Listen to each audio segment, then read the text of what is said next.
May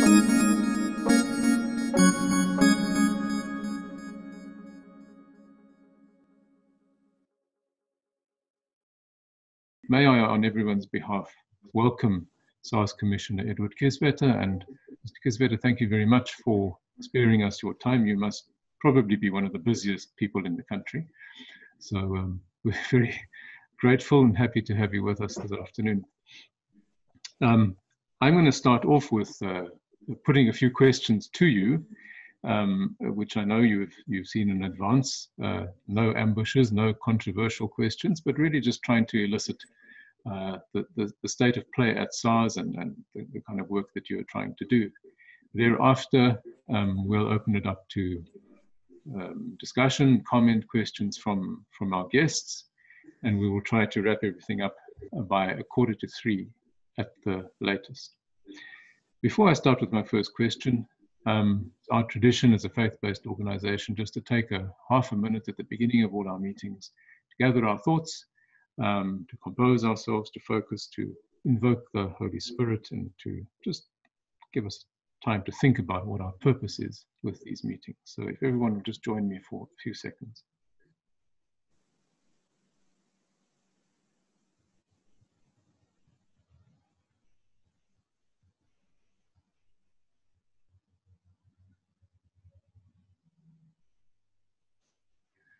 Thank you very much.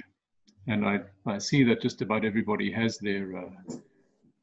themselves on mute, and I'd ask you to keep it that way for the first part of the session. Thank you.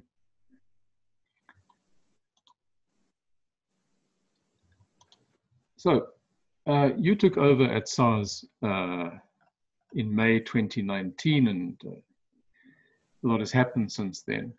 There was a time in the history of SARS 10 years ago, maybe a bit more recently than that, when it had an extremely good reputation for professionalism, efficiency, integrity, and so on. And I think this was one of the few countries where people were almost content to pay their taxes. There was a sense of confidence that the money would be well looked after and responsibly used. A lot of that changed during the years of state capture, as we know. And by the time you took over, SARS had been very seriously undermined. What have you been able to do so far in the year and a bit that you've been there to return SARS to the place that it once was? Thank you, Michael. I think first of all, our aspiration is not to return SARS to what people call its former glory. If we did that, we would be going backwards because the world had moved on.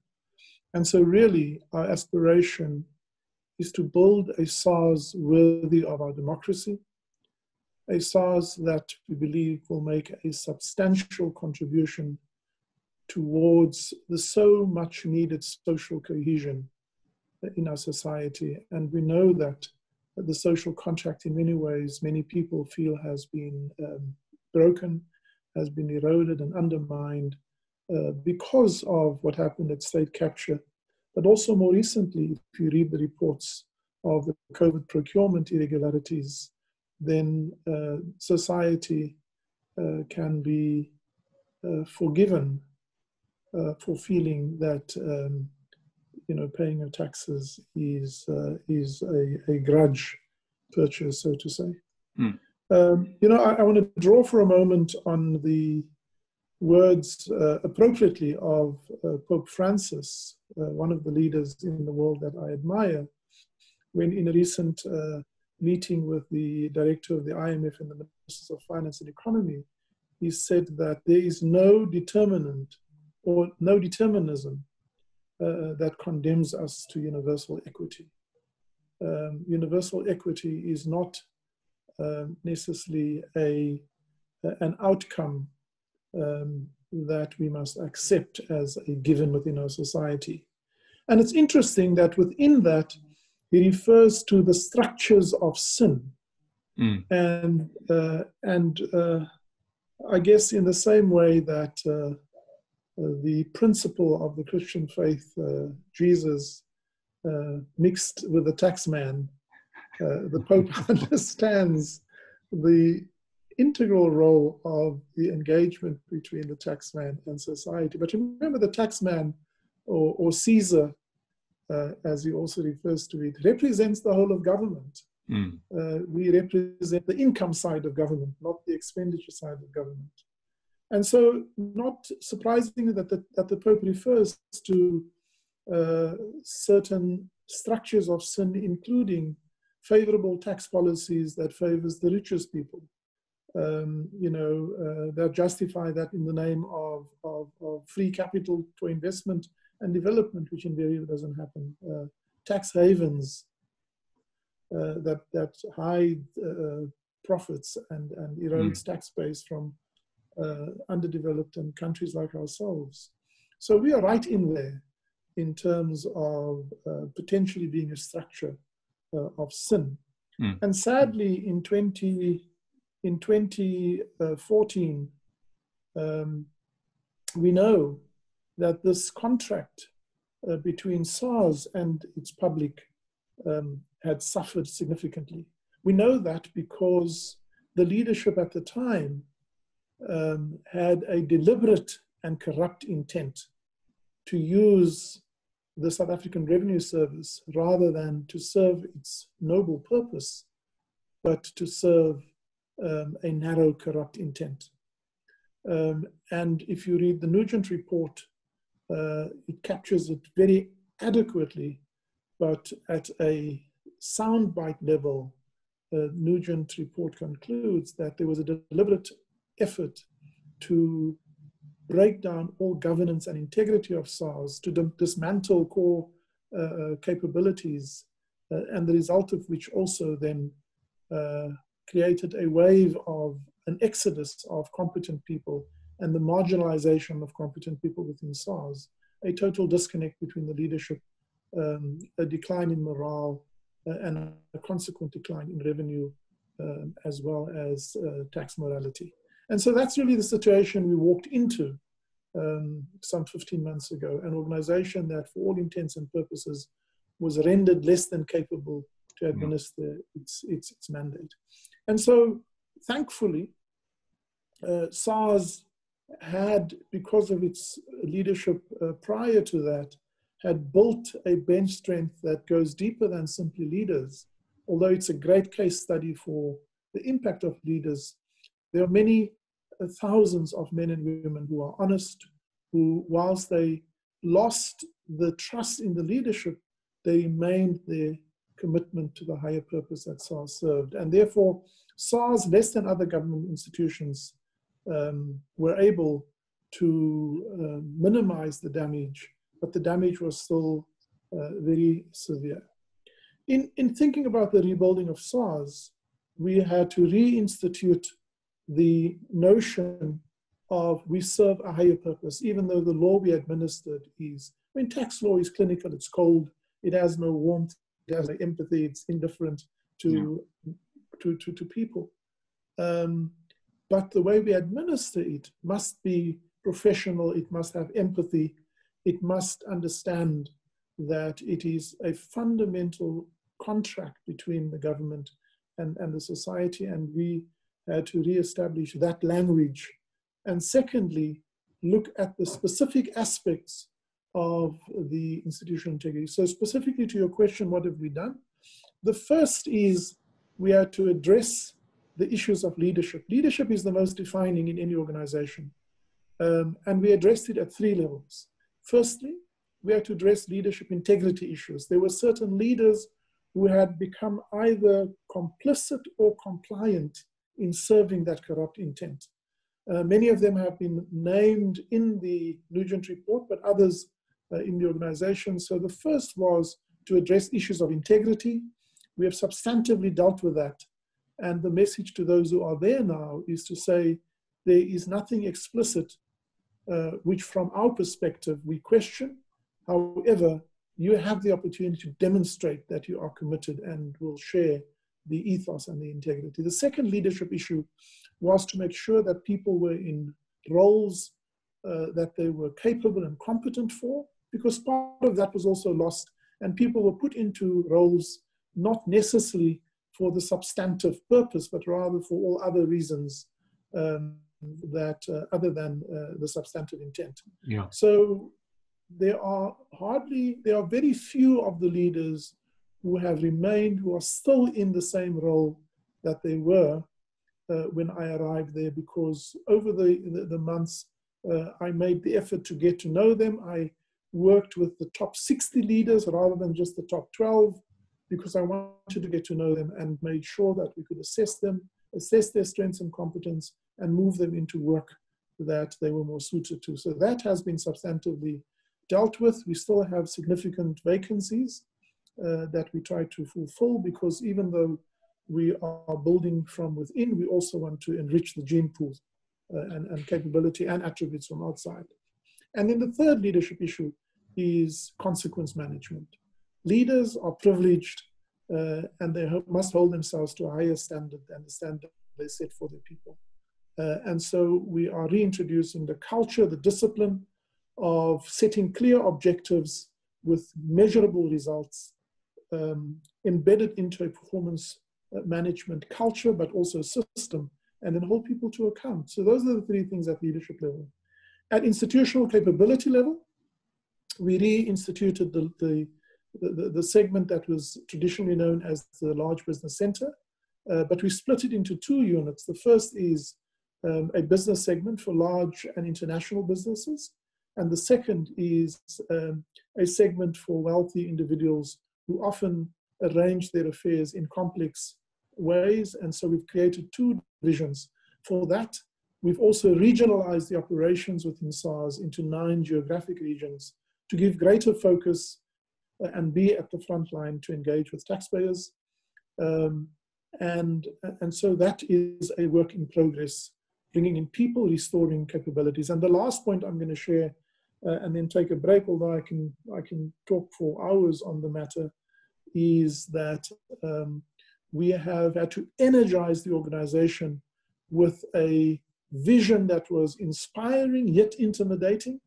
And that's our Vision 2024, which is to say we want to build a smart, modern SARS with unquestionable integrity that can be trusted and admired.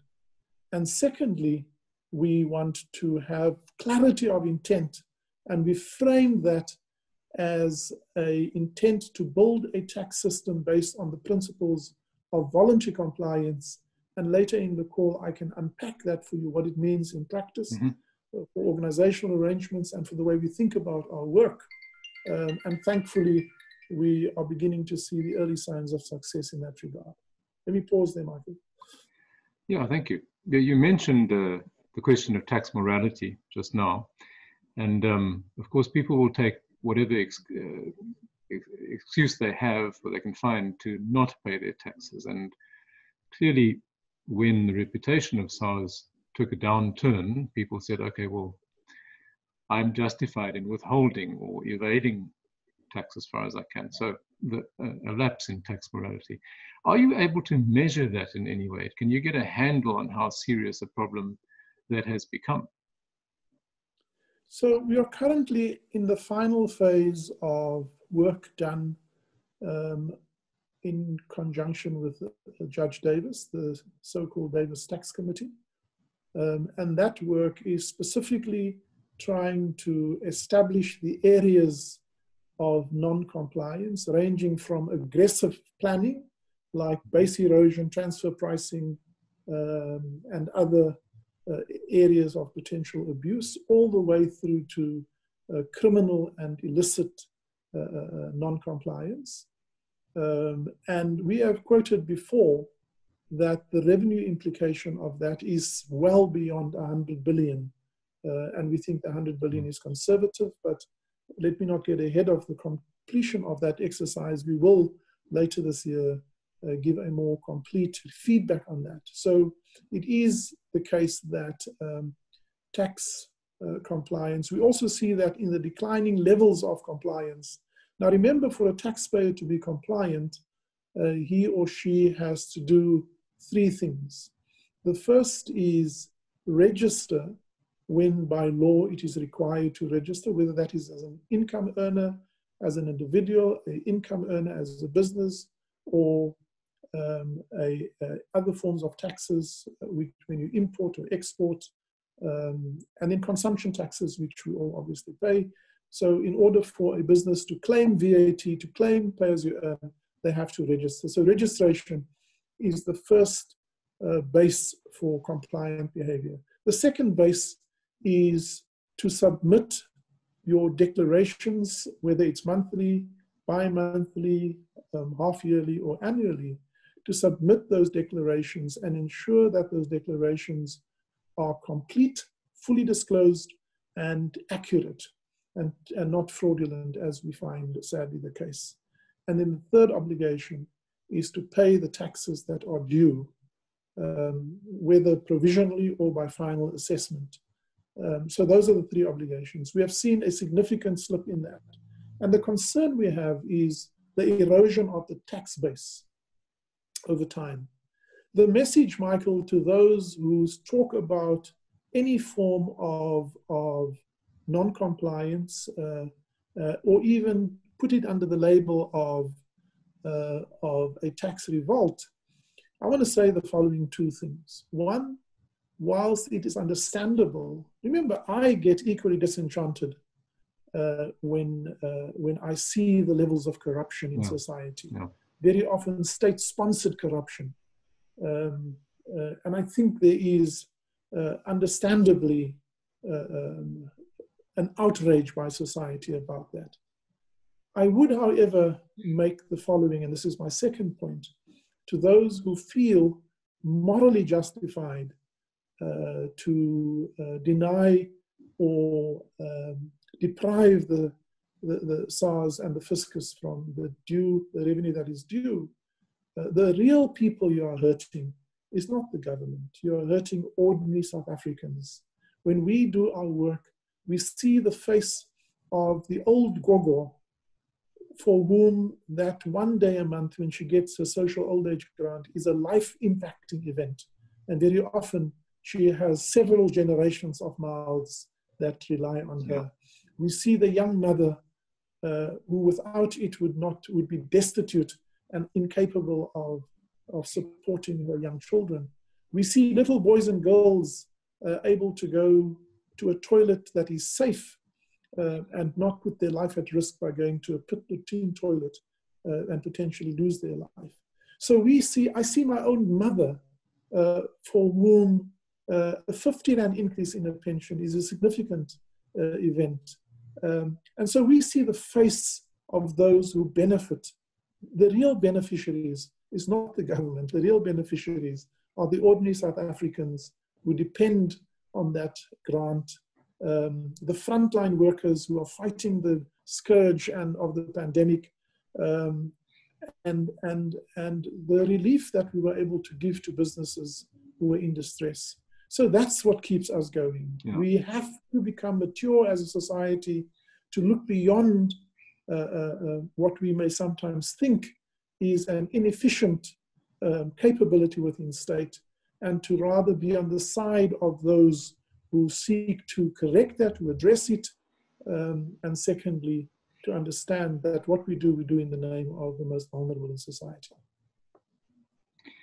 Now, moving from that, it's not a big step, to general questions of corruption, where, as we've seen during the COVID crisis, for example, the most vulnerable in society have been taken for quite a considerable ride by various people who've been winning inflated tenders and carrying on all sorts of other forms of corruption.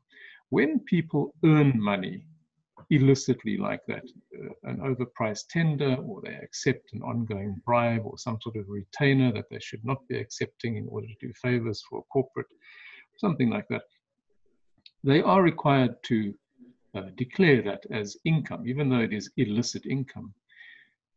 Do they do that? And in general terms, obviously, and do you make it your business as a service to investigate people in general who are named or who are alleged to have benefited from such forms of illicit income? In other words, do you follow the Al Capone kind of option of trying to get them for their tax crimes if they can't be easily got for their other crimes? Sure. So firstly, let me start with the COVID procurement malaise that has been exposed.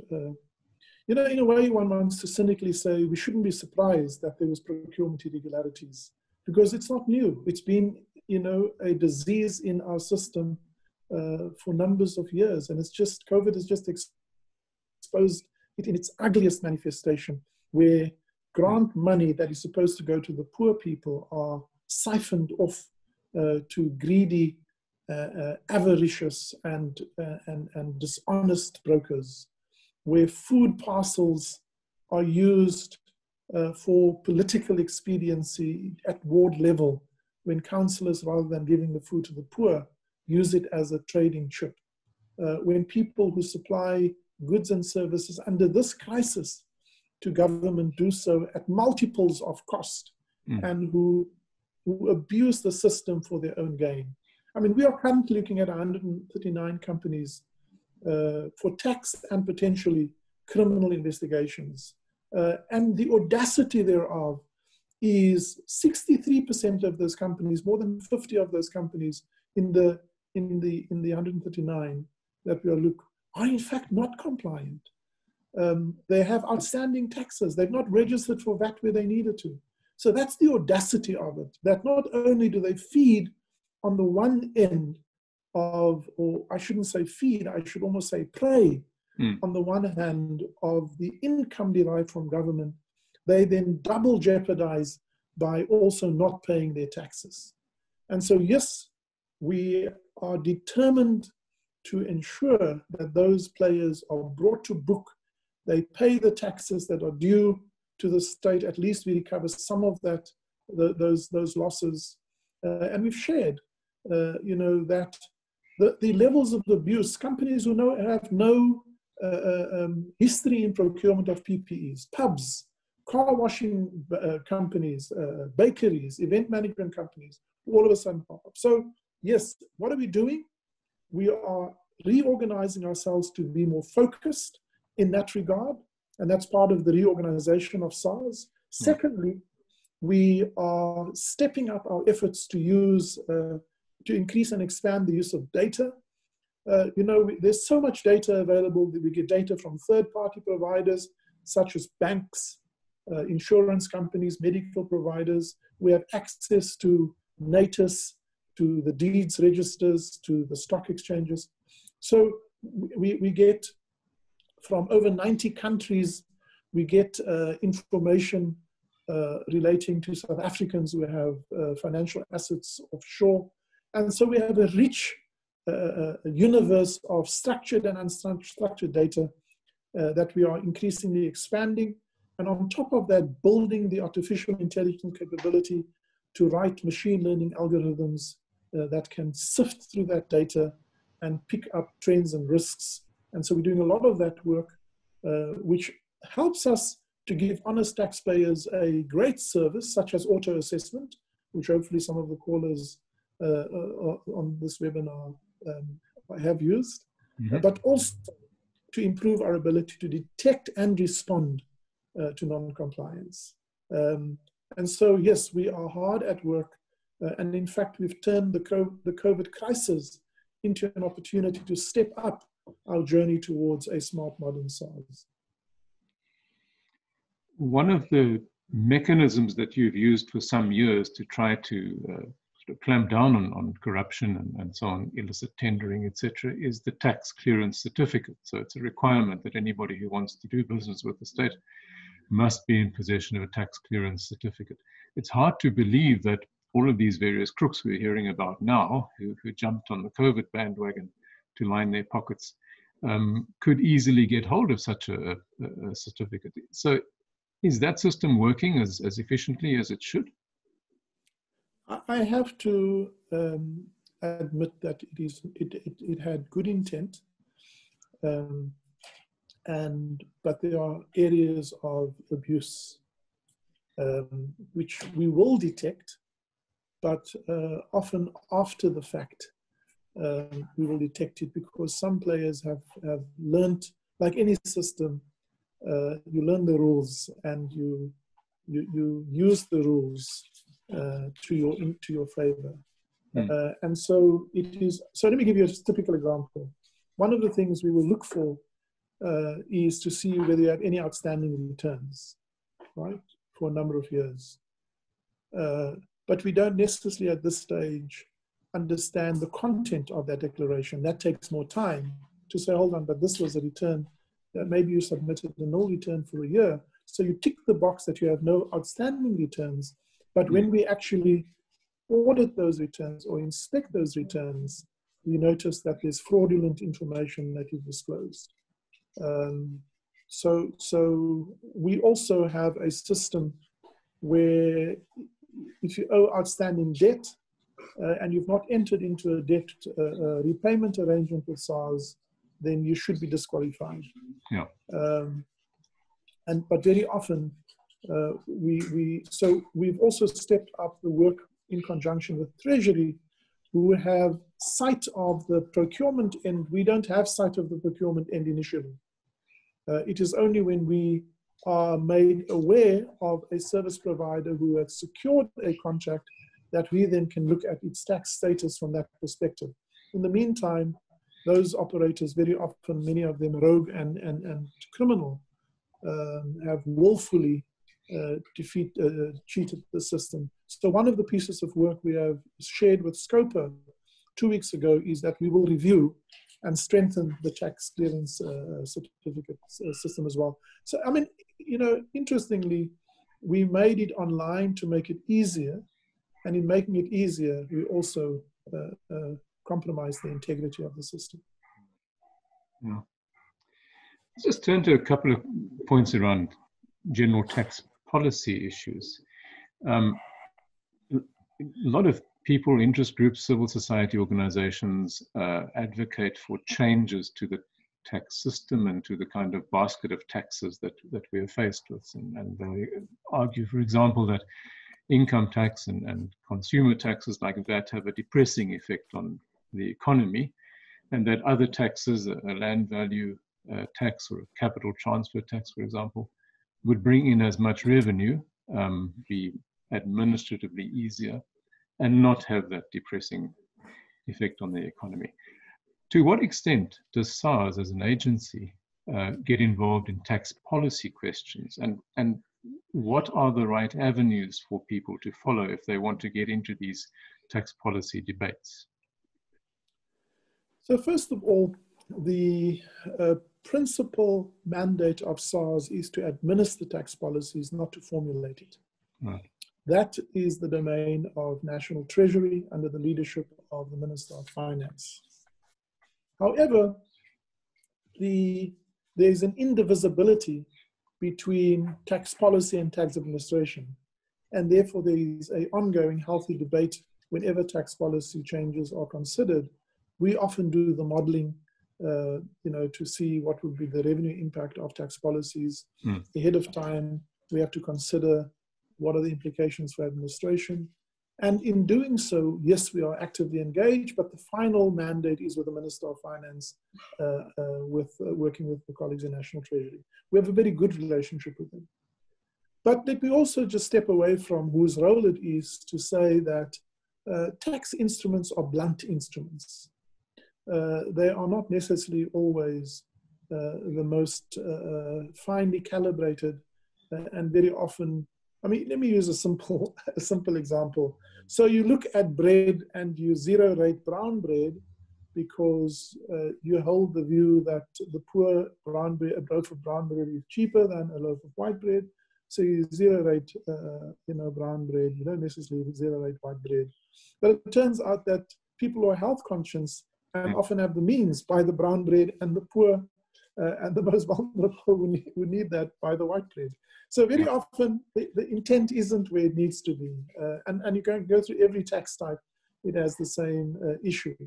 But I think I can say with great confidence that the collective family of National Treasury are painstakingly mindful that tax policy requires thoughtfulness of its intended and unintended consequences. An example thereof is that the minister gave a clear expression of intent in the February announcement when he said he does not want to increase corporate taxes. In fact, he thinks he would like to trim that down towards OECD norms.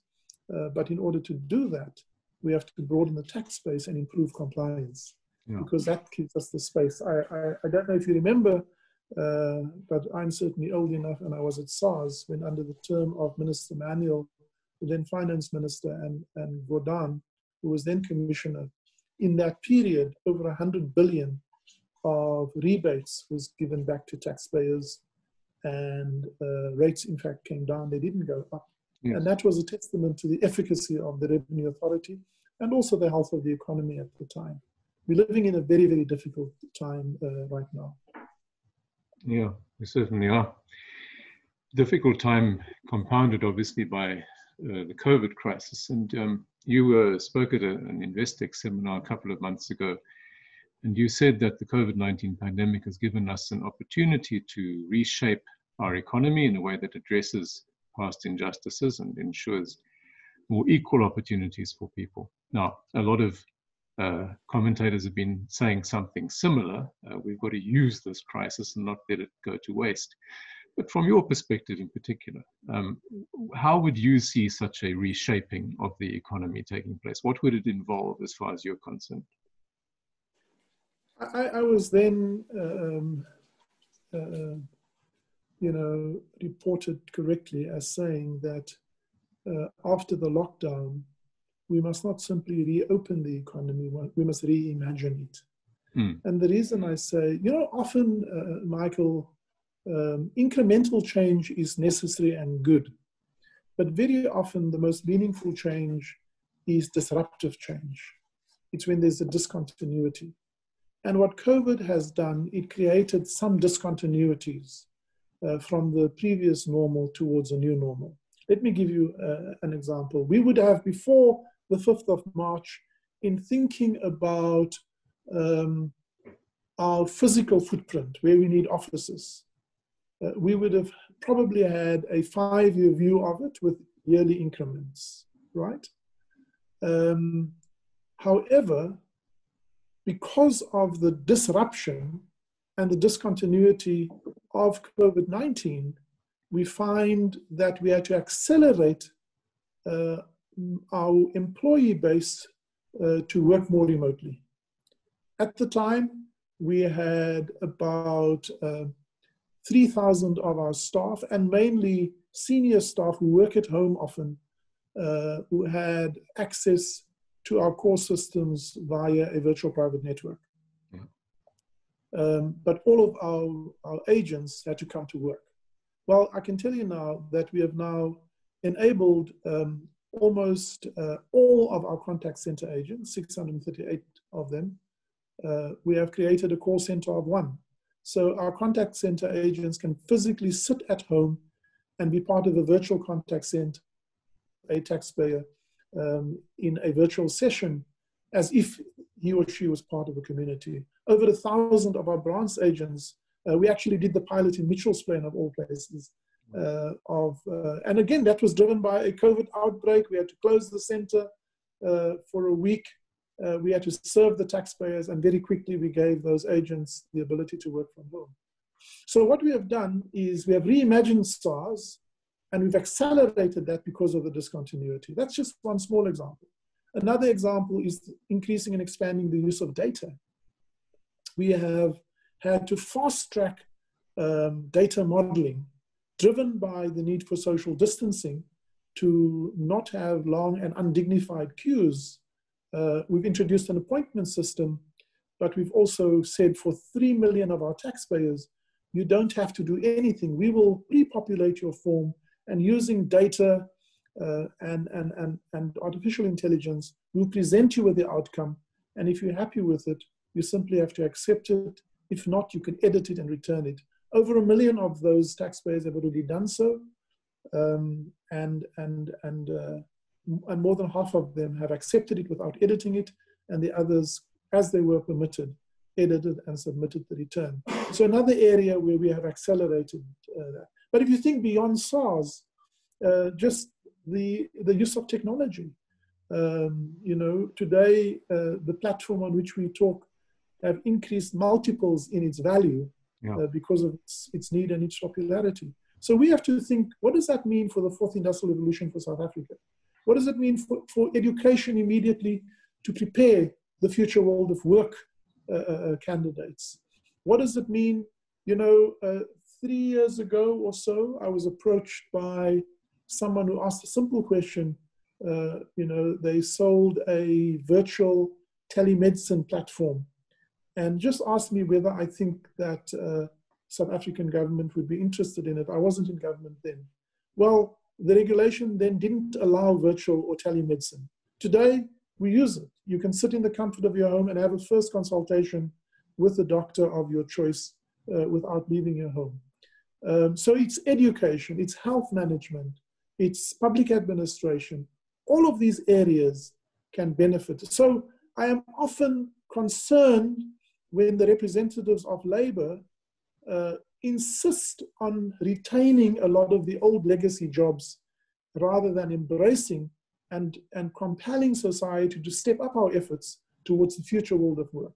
The Asian countries, they create up to 6 new jobs for every old job that is destroyed. Europe and the USA is more staid than Asia. They create between 1 and 1.5 new jobs for every job destroyed.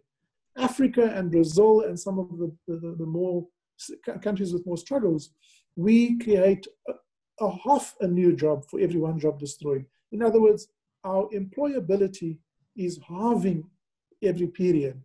And so unless you stand back, create discontinuity between what happened on the 4th of March and what will happen on the 4th of September, has to be fundamentally different. And that's the kind of opportunities that we said we should. But there's another important thing.